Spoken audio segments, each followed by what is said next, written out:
అనకాపల్లి జిల్లా అనకాపల్లి కాన్స్టిట్యున్సీ. ఇక్కడ 2014లో టీడీపీ నుంచి పి గోవింద సత్యనారాయణ గారు, వైసీపీ అభ్యర్థి అయిన కొణతాల రఘునాథ్ గారి మీద 22,341 ఓట్ల మెజారిటీతో గెలవడం జరిగింది.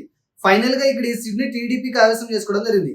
ఇక 2019లో కనుక మనం ఒకసారి ఇలానే చూసుకున్నట్లయితే ఇక్కడ వైఎస్ఆర్సీపీ నుంచి గుడివాడ అమర్నాథ్ గారు, జనసేన పార్టీ అభ్యర్థి అయిన పరిచూరి భాస్కర్ రావు గారి మీద టీడీపీ పార్టీ అభ్యర్థి అయిన పి గోవింద సత్యనారాయణ గారి మీద పోటీ చేసి ఫైనల్ గా టీడీపీ మీద 8,169 ఓట్ల మెజారిటీతో ఈసారి ఈ సీట్ ని వైఎస్ఆర్సీపీ గెలుచుకోవడం జరిగింది. ఇక ఈ 2024 ప్రస్తుత పరిస్థితి కనుక మనం చూసినట్లయితే టీడీపీ, జనసేన, బీజేపీ కూటమి అభ్యర్థిగా జనసేన నుంచి కొణతాల రామకృష్ణ గారు పోటీ చేయడం జరుగుతుంది.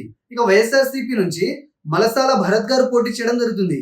వీరిద్దరి మధ్య జరిగే హోరాహోరీ పోరులో ఏ అభ్యర్థి గెలుస్తారో తెలుసుకోవాలంటే మనం ఒకసారి 2019లో టీడీపీ, జనసేన, వైసీపీకి పోలైన ఓట్ల సంఖ్యను మనం క్షుణ్ణంగా గమనిస్తే మనకు ఒక అంచనా వస్తుంది.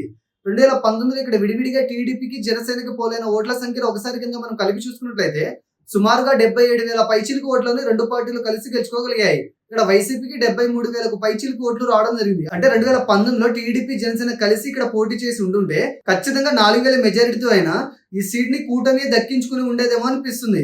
ఇక ఇప్పటి విషయానికి వస్తే ఇక్కడ వైసీపీ పార్టీ మీద ఉన్న యువతలో కొంత అసంతృప్తి కారణంగా, వైసీపీ అభ్యర్థి మీద అక్కడ ప్రజల విశ్వాసం కోల్పోవడం కారణంగా వైసీపీ మేనిఫెస్టో అనేది అధిక శాతం ప్రజల్ని ఇక్కడ ఆకట్టుకోలేకపోయిన కారణంగా, ఇక్కడ యువత జనసేన వైపు నిలబడడం కారణంగా కూటమి మేనిఫెస్టో అన్నది ఇక్కడ ప్రజల్ని అధిక శాతం రీచ్ అవ్వడం కారణంగా ఈసారి ఇక్కడ గెలిపి ఎవరిది అంటే ఈసారి ఇక్కడ ఫలితం పోటాపోటీ వాతావరణాన్ని కల్పించినా కూడా మంచి మెజారిటీతో కూటమికే విజయ అవకాశాలు ఎక్కువగా ఉన్నట్టు కనబడుతుంది.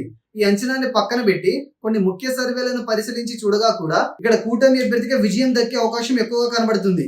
ఫైనల్ గా ఈ సీటు జనసేన కైవసం చేసుకునే అవకాశం ఎక్కువగా కనబడుతుంది.